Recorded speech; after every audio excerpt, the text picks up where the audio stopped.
Your excellency राष्ट्रपति सामी हासन जी, दोनों देशों के डेलीगेट्स, मीडिया के साथियों, नमस्कार। सबसे पहले मैं राष्ट्रपति और उनके डेलीगेशन का भारत में स्वागत करता हूं। तंजानिया के राष्ट्रपति के रूप में ये उनकी भारत की पहली यात्रा है, किंतु वे भारत और भारत के लोगों से लंबे अरसे से जुड़ी हुई हैं।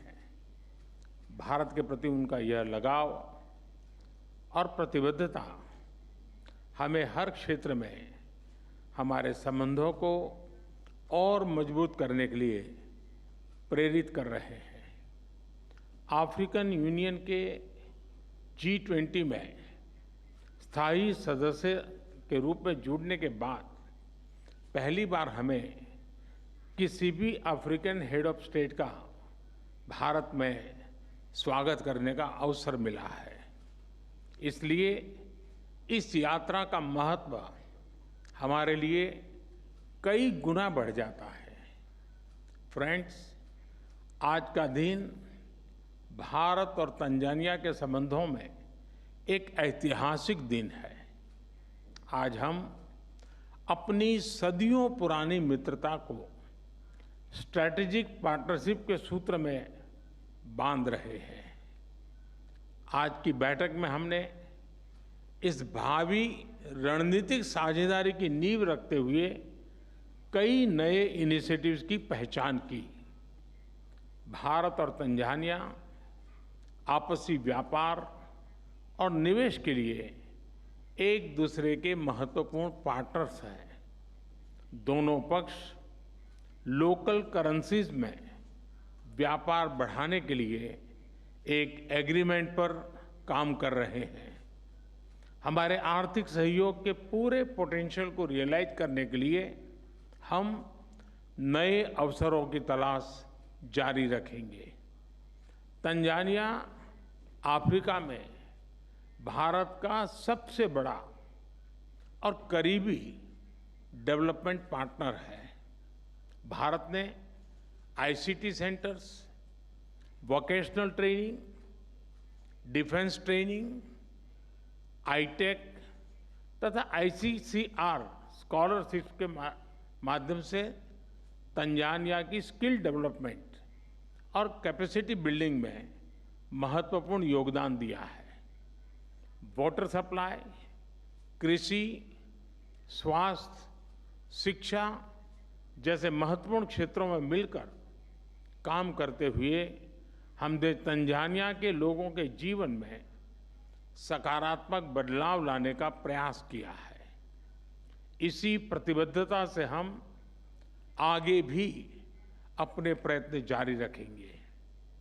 IIT मद्रास द्वारा जांजिबार में कैंपस खोलने का निर्णय हमारे संबंधों में एक महत्वपूर्ण माइलस्टोन है। यह केवल तंजानिया के लिए ही नहीं, बल्कि क्षेत्रीय देशों के छात्र छात्राओं के लिए भी हाई क्वालिटी एजुकेशन का हब बनेगा। दोनों देशों की विकास यात्रा का एक बड़ा आधार टेक्नोलॉजी है। आज डिजिटल पब्लिक गुड्स शेयरिंग पर हुए समझौते से हमारी साझेदारी को बल मिलेगा। मुझे खुशी है कि UPI की सक्सेस स्टोरी को तंजानिया में अपनाने के लिए कदम उठाए जा रहे हैं। फ्रेंड्स, रक्षा के क्षेत्र में हमने 5-year रोडमैप पर सहमति बनाई है। इसके माध्यम से military training, maritime cooperation, capacity building, defence industry जैसे क्षेत्रों में नए आयाम जुड़ेंगे। ऊर्जा के क्षेत्र में भी भारत और तंजानिया के बीच करीबी सहयोग रहा है। भारत में तेजी से बदल रहे क्लीन एनर्जी लैंडस्केप को देखते हुए हमने इस महत्वपूर्ण क्षेत्र में मिलकर काम करने पर सहमति व्यक्त की है। मुझे खुशी है कि तंजानिया ने भारत द्वारा G20 समिट में लॉन्च की गई ग्लोबल बायोफ्यूल अलायंस से जुड़ने का निर्णय लिया है। साथ ही तंजानिया द्वारा लिए गए इंटरनेशनल बिग कैट अलायंस से जुड़ने का निर्णय से हम बिग कैट्स के संरक्षण के लिए वैश्विक प्रयासों को सशक्त कर सकेंगे।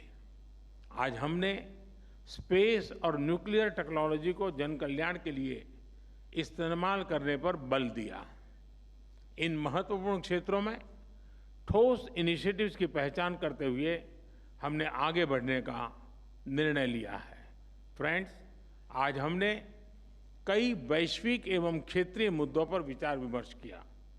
हिंद महासागर से जुड़े हुए देशों के रूप में हमने maritime security, piracy, drug trafficking जैसी चुनौतियों का सामना करने के लिए आपसी समन्वय बढ़ाने पर बल दिया। इंडो पैसिफिक में सभी प्रयासों में हम तंजानिया को एक बहुमूल्य पार्टनर के रूप में देखते हैं। भारत और तंजानिया एक मत है कि आतंकवाद मानवता के लिए सबसे गंभीर सुरक्षा खतरा है। इस संबंध में हमने काउंटर टेररिज्म के क्षेत्र में आपसी सहयोग को बढ़ाने का भी निर्णय लिया है। फ्रेंड्स, हमारे संबंधों की सबसे महत्वपूर्ण कड़ी हमारे मजबूत और सदियों पुराने पीपल टू पीपल टाइज हैं। गुजरात के मांडवी पोर्ट और जंजीबार के बीच 2000 साल पहले व्यापार किया जाता था। भारत की सीधी ट्राइब का ओरिजिन ईस्ट अफ्रीका के जांज कोस्ट पर हुआ। आज भी बड़ी मात्रा में भारत के लोग तंजानिया को अपना दूसरा घर मानते हैं। उनकी देखरेख के लिए तंजानिया से मिल रहे समर्थन के लिए मैं राष्ट्रपति हसन को हृदय से आभार व्यक्त करता हूं। योग के साथ साथ कबड्डी और क्रिकेट की पॉपुलैरिटी भी तंजानिया में बढ़ रही है। हम दोनों देशों के लोगों के बीच आपसी नजदीकियां बढ़ाने के प्रयास जारी रखेंगे। एक्सेलेंसी, एक बार फिर आपका और आपके डेलीगेशन का भारत में स्वागत है। बहुत बहुत धन्यवाद।